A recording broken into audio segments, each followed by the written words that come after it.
Assalamualaikum warahmatullahi wabarakatuh. Perkenalkan, nama saya Siti Nurlia. Saya dari jurusan Tasawuf dan Psikoterapi.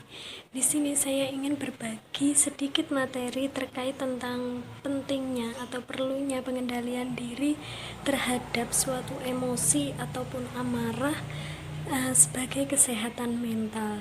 Jadi bagaimana cara seseorang itu bisa mengendalikan emosinya, karena pada dasarnya seseorang itu pasti punya rasa emosi yang pada dasarnya juga itu ingin dilontarkan pada saat itu juga gitu loh.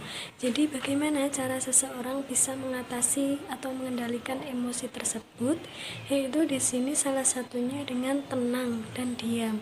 Mengingat ada sebuah hadis yang mengatakan jika salah seorang kalian marah, maka diamlah. Nah, yang kedua ini merubah posisi. Jadi begini, ketika seseorang itu pada saat posisi duduk itu merasa emosi dan panas, tekanannya itu ingin melontarkan amarahnya seketika itu, maka diharuskan seseorang itu harus berdiri terlebih dahulu. Jadi untuk supaya itu darahnya itu mengalir secara tepat dan beraturan.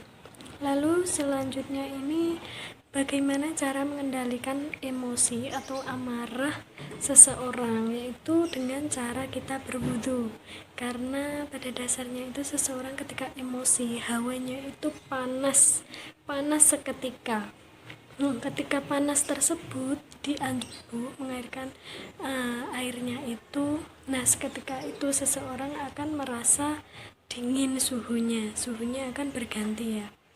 Yang keempat, mengingat janji Allah, karena Allah suka orang-orang yang sabar dan mampu mengendalikan suatu amarahnya. Nah, bagaimana ini bisa pengendalian diri emosi ini bisa untuk kesehatan mental? Jadi pada dasarnya seseorang itu ketika emosi itu akan panas, dan ketika panas itu terkadang di kepala itu juga terasa sakit, terus nafasnya itu serasa sesak, dan ini bisa menimbulkan suatu sesak nafas atau yang disebut penyakit asma. Nah, ini juga akan berdampak pada kesehatan mental. Ketika seseorang itu mengalami emosi, itu akan sakit dan panas. Nah, untuk itu ketika kita bisa mengendalikan emosi, insya Allah jiwa kita terasa tenang